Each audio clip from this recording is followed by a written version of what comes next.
I agree that in our quest to lead a party, we have to demonstrate some sense of modesty, wisdom, and mutual respect to each other. In as much as I do agree that certain things ought to be said in a more polite or more refined way, I am also of the view that we have to do the balancing act so that at the end of the day, we also do not institutionalize a certain culture of suppression that suppresses honest and open conversations on the realities that affects us as a people. And you will agree with me. And of course, emphasis has to be made that we should be slow and we should not allow anyone to blackmail us into silence. Because the reality remains that Ghana's political space and landscape, whether we like it or not, is influenced by these factors that we are discussing. It goes even beyond the political space or aspects of our life. I give you one example. As I sit here, if I meet a young Muslim girl and proposes to her that I want to marry her, chances are that she will turn me down. Why? Because she's of the view that when she takes me home as a Christian, that disparity may not be successful or occasion a successful relationship. In this same country, as we continue our political process, interestingly, Ashanti region, for instance, has been voting for the MPP for the past, 32 years or so, since 92. If we look at voter region, they have also been having their power. Of course, they are skilled ones. As we speak, if you go to the VIP station and 100 buses move, chances are that they will make a prayer in the bus and then request God to take the professional driver away from the steer so that the Holy Spirit himself come and take the vehicle and drive to Kumasi.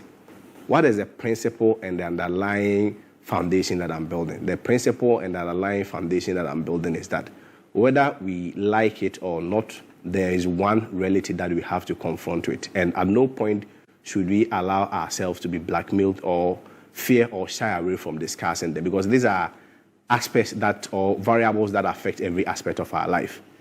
We are a people of culture, we are a people of values, we are a people of religion. And so we need to have broader and open conversations about some of these things and not shy away from that, especially when in a political context like this, you have other people having had the opportunity or benefited from the same things that they may be complaining of. I give you an example, and three key examples.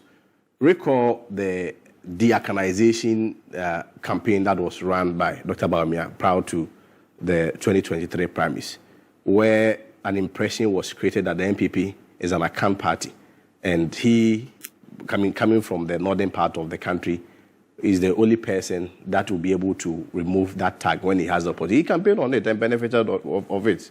Secondly, I give you one example of the Dombo argument that was strongly advanced by the Dr. Bawumia campaign team, for instance. Recall, and emphasis has to be made that Mr. Dombo, the highly respected Dombo, is from the upper west part of the country.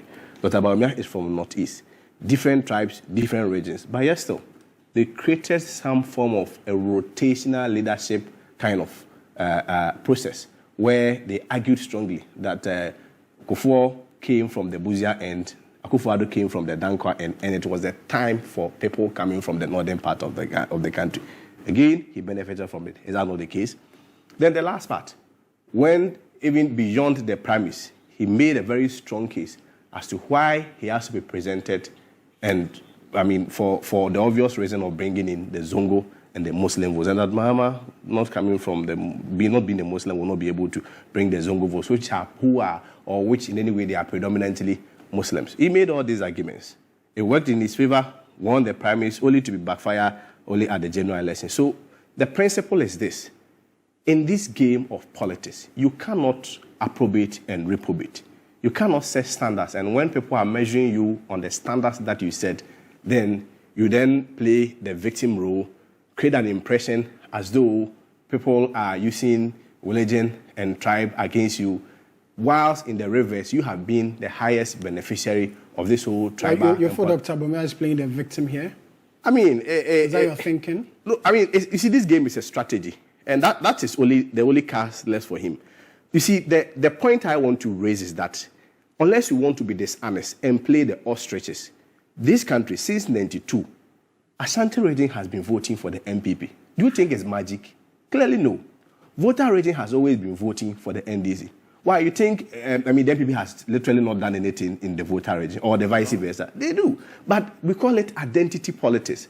Of course, when it is exploited in a very crude manner, that is where it becomes problematic. Recently, just last week, 11 members of parliament from the northern part of the country were mobilized to the northern part of the country to go and campaign for Dr. Bawumia. I don't have a problem when they tell, there are people that, well, he's one of us, vote for us. There is no problem with that.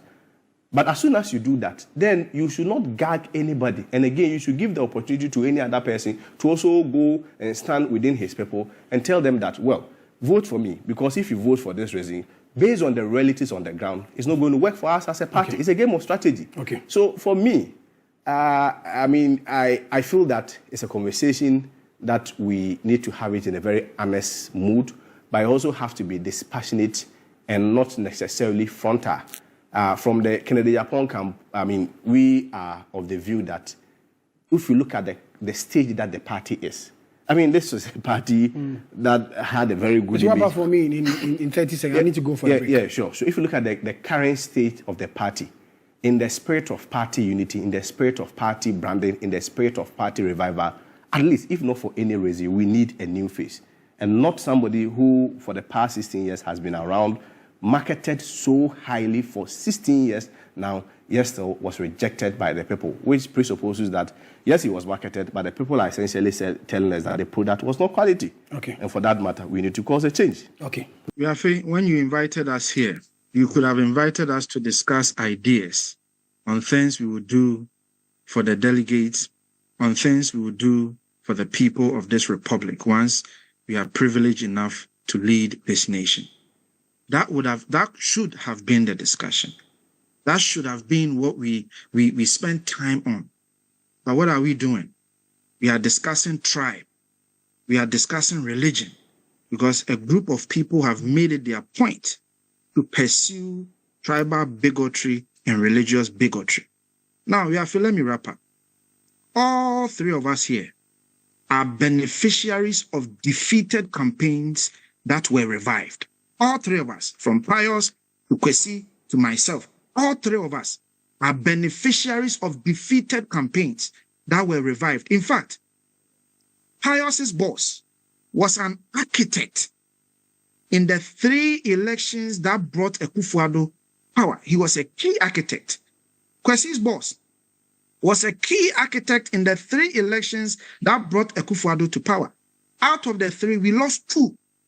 But those architects saw it wise to continue to pursue, to continue to fight harder, so success becomes a reality. What changed?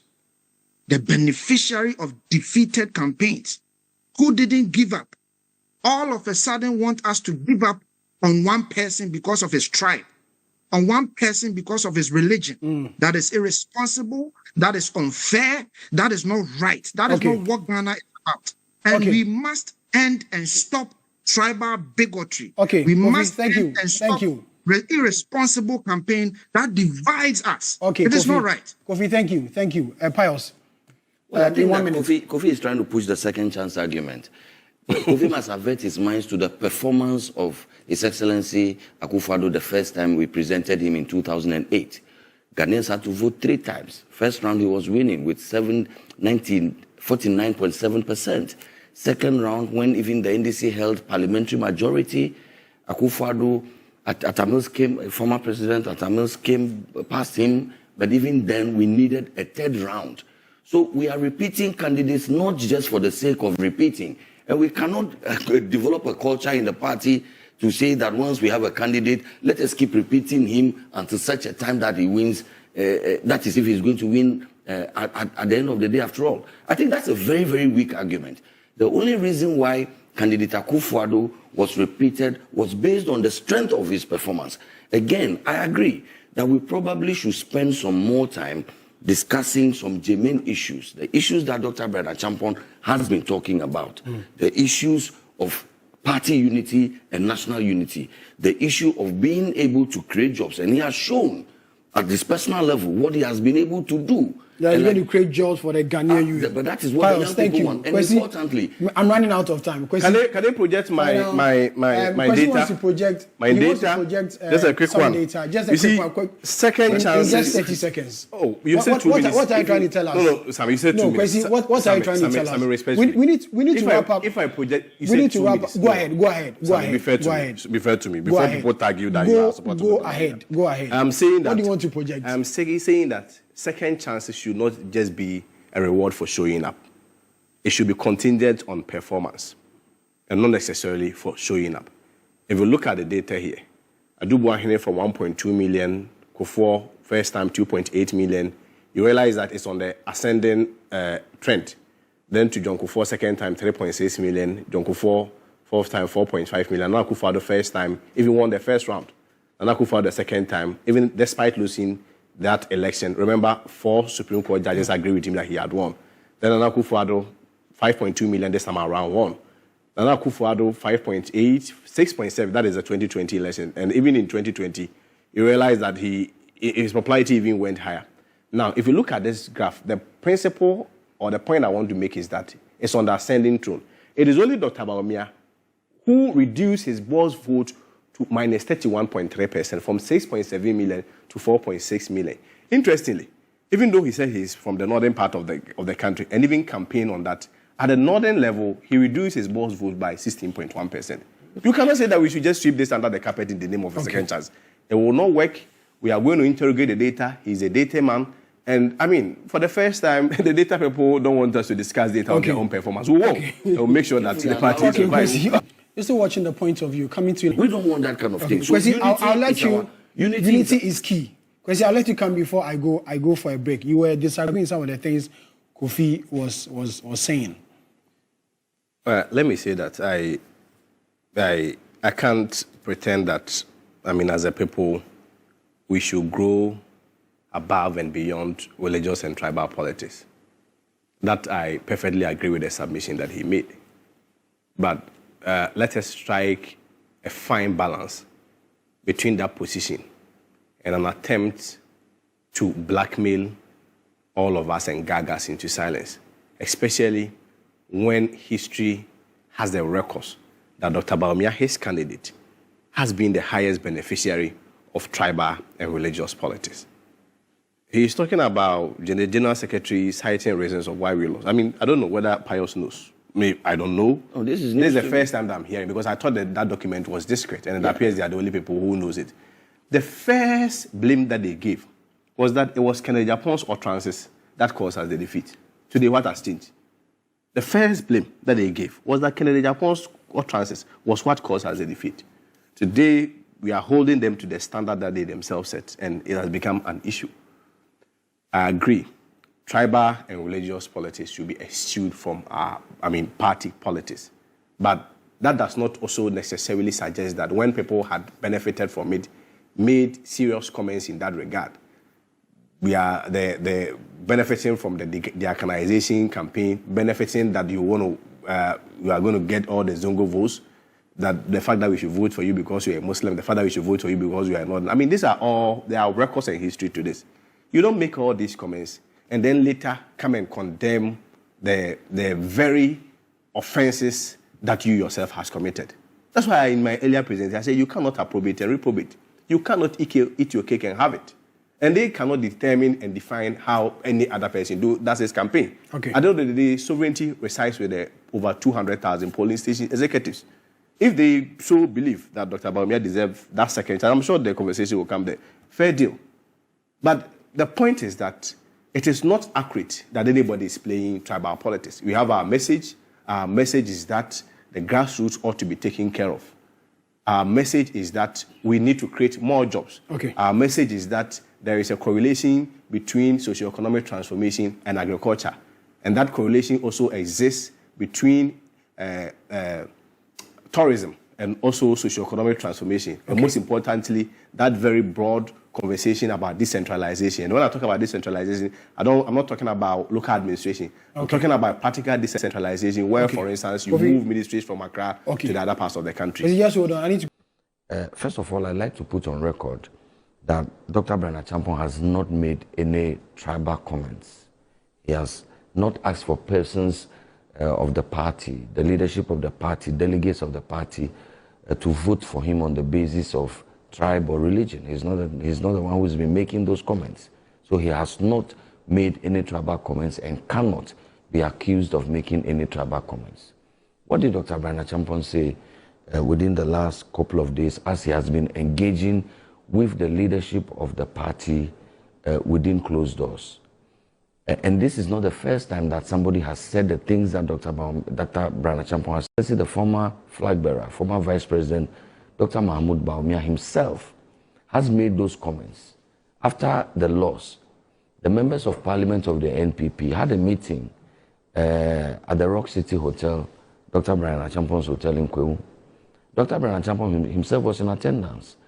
And in trying to give reasons for our unprecedented, abysmal performance, the former Vice President, the former flag bearer himself admitted to the unfortunate and undesirable conflict in the Upper East region, the Kusasi-Mamprusi conflict, and cited it as one of the reasons why. Was it a public event?